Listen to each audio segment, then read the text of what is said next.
तो देखिए प्रोनाउन संज्ञा के स्थान पे जो काम आता है वो क्या कहलाता है? प्रोनाउन हिंदी में। अब इसकी डेफिनेशन परिभाषा इसमें भी दे रखी है। डेफिनेशन मतलब परिभाषा क्या है? A pronoun is word use in the place of noun. Pronoun एक सर्वनाम इज ए वर्ड एक शब्द होता है जो यूज किया जाता है किसके स्थान पर? किस नाउन के स्थान पर। संज्ञा, नाउन किसे कहते हैं? संज्ञा को। तो जो संज्ञा के स्थान पर, संज्ञा के प्लेस पर जो काम आता है उसको क्या कहते हैं? प्रोनाउन। समझ गए? आगे देखिए उदाहरण, जैसे इसमें सेंटेंस दिया हुआ है निधि इज ए डॉक्टर।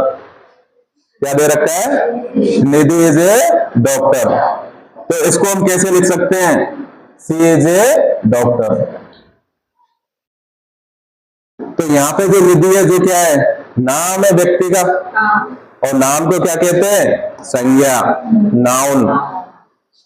तो यहाँ पे निधि नाउन का काम करता है, लेकिन हमने निधि की जगह पर संज्ञा के स्थान पर दूसरा शब्द लगाया है क्या? सी। दोनों वाक्यों का अर्थ एक ही है, दोनों सेंटेंस का अर्थ एक ही है। यहां लगाया है हमने सी। तो सी किसका काम कर रहा है? संज्ञा का। तो संज्ञा का जो काम करता है, संज्ञा की जगह जो आता है उसको क्या कहते हैं? प्रोनाउन। तो सी क्या हो गया?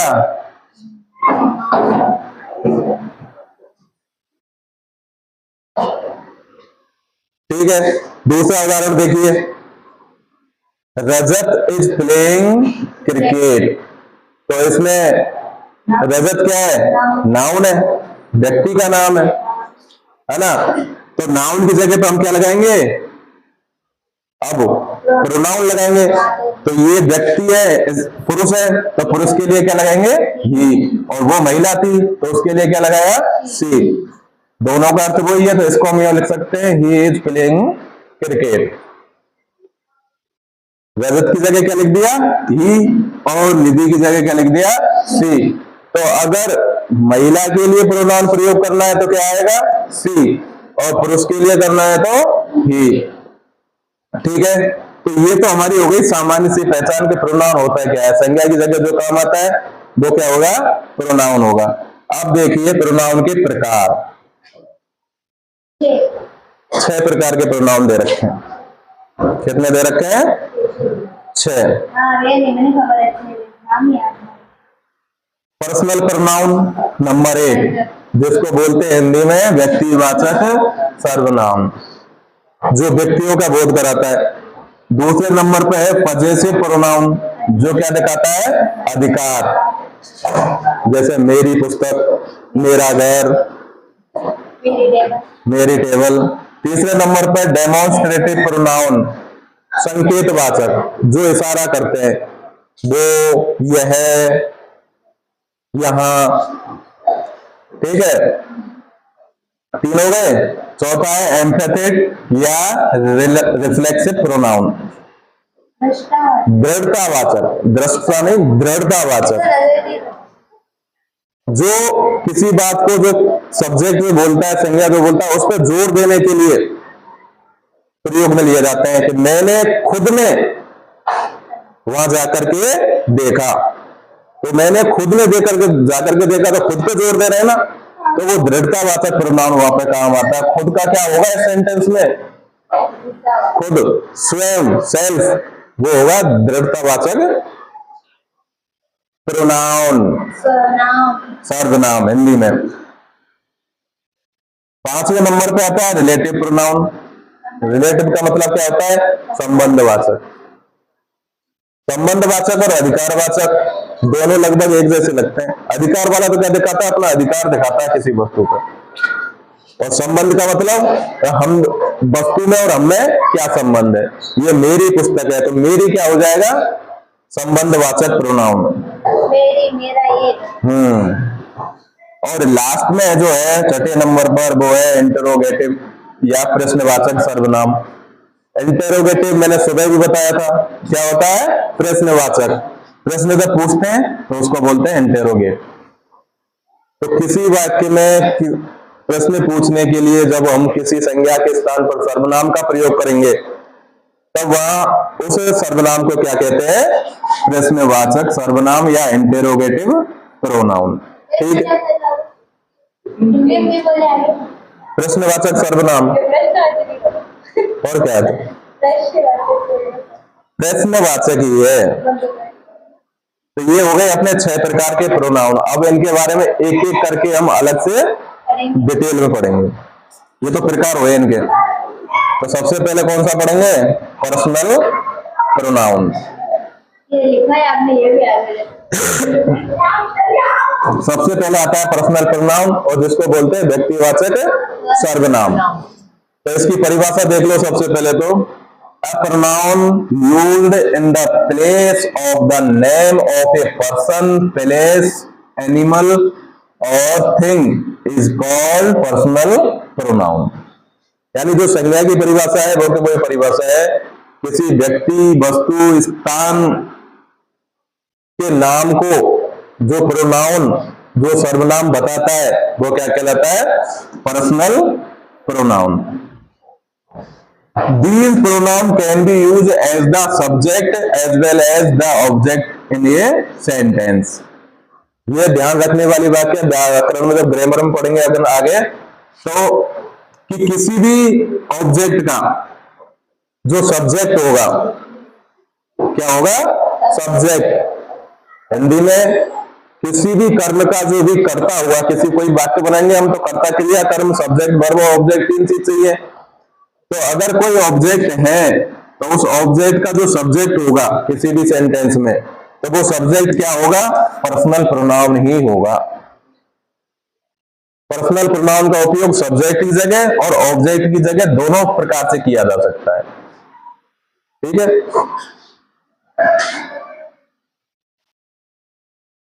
हिंदी में परिभाषा दे रखी है, व्यक्तिवाचक सर्वनाम किसी व्यक्ति, वस्तु या जानवर के नाम के स्थान पर प्रयोग किए जाते हैं। ये सर्वनाम वाक्य में कर्ता और कर्म की तरह प्रयोग किए जाते हैं, यानी कर्ता के रूप में भी आते हैं और कर्म के रूप में भी आते हैं। ठीक है, अब इनके प्रकार देखते हैं, जिनको बोलते हैं पुरुष। उत्तम पुरुष, मध्यम पुरुष संस्कृत में और हिंदी में आते हैं ना, ऐसे ही अंग्रेजी में आते हैं। अंग्रेजी में बोलते हैं फर्स्ट पर्सन, सेकंड पर्सन और थर्ड पर्सन। फर्स्ट का मतलब प्रथम या पहला ही होता है, तो वो प्रथम पुरुष हो गया। पर्सन का मतलब पुरुष होता है।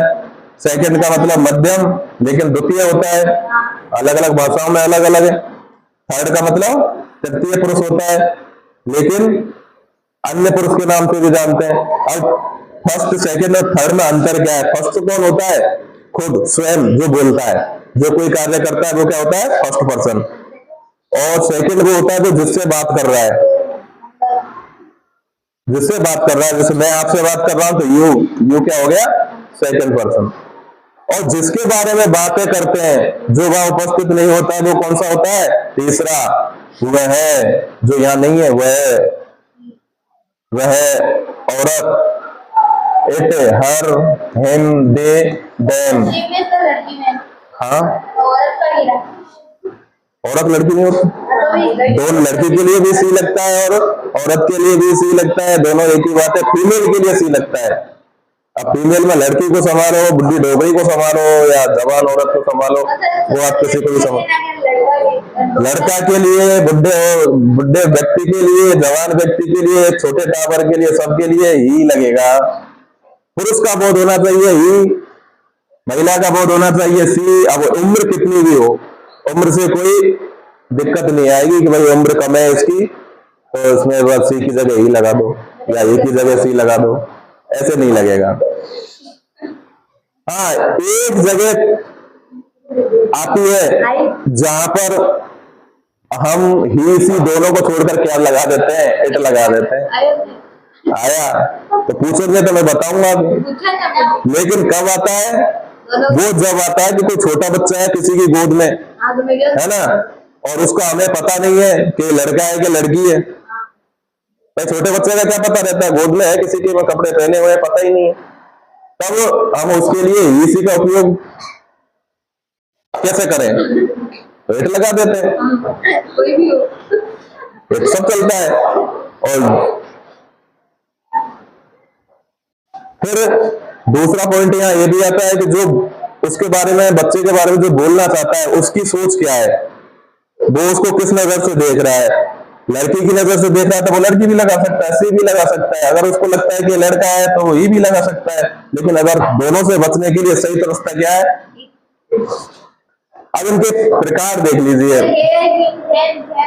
ये आगे आ जाएंगे, आ जाएंगे आगे।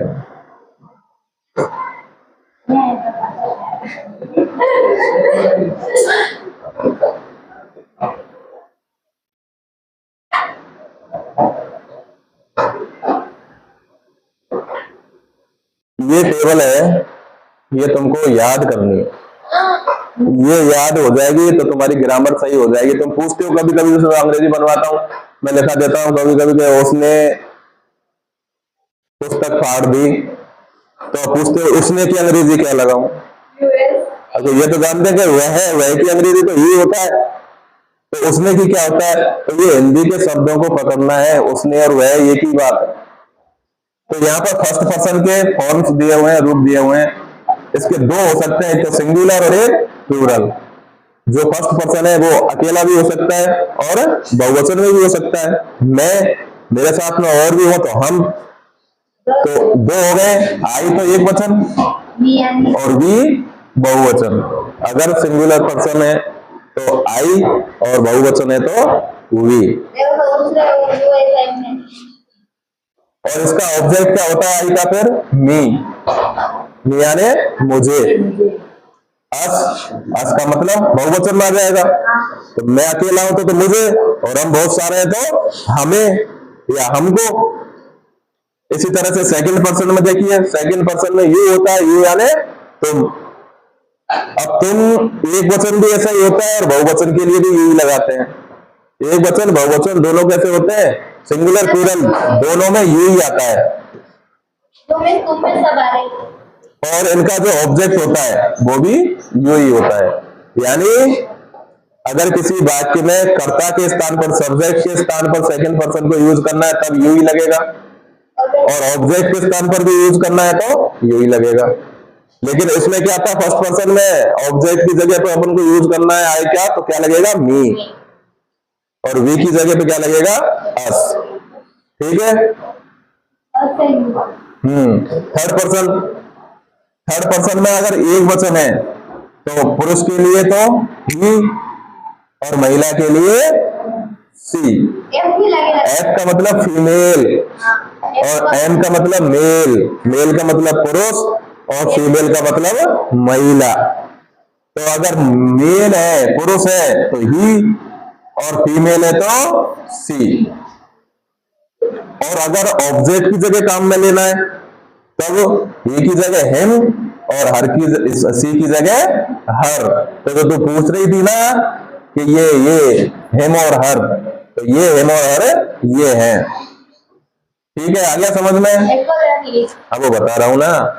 अब ये न्यूटर, एन लिखा हुआ है, न्यूटर। न्यूटर का मतलब जिसके लिंग का हमें पता नहीं है, स्त्रीलिंग है या पुरुलिंग है या निर्जीव वस्तु है कोई, तो उसके लिए हम किसका प्रयोग करते हैं? इट का, कर्ता के स्थान पर। और सब्जेक्ट के साथ साथ ऑब्जेक्ट के रूप में भी हम इसका, इट का ही प्रयोग करते हैं। फिर देखिए, अगर ये तो हो गए सिंगुलर तीनों चीज, ही, सी और इट। अब प्लूरल, बहुवचन में अगर है तो बहुवचन में लगाएंगे हम दे, और इसका ऑब्जेक्ट होगा देम।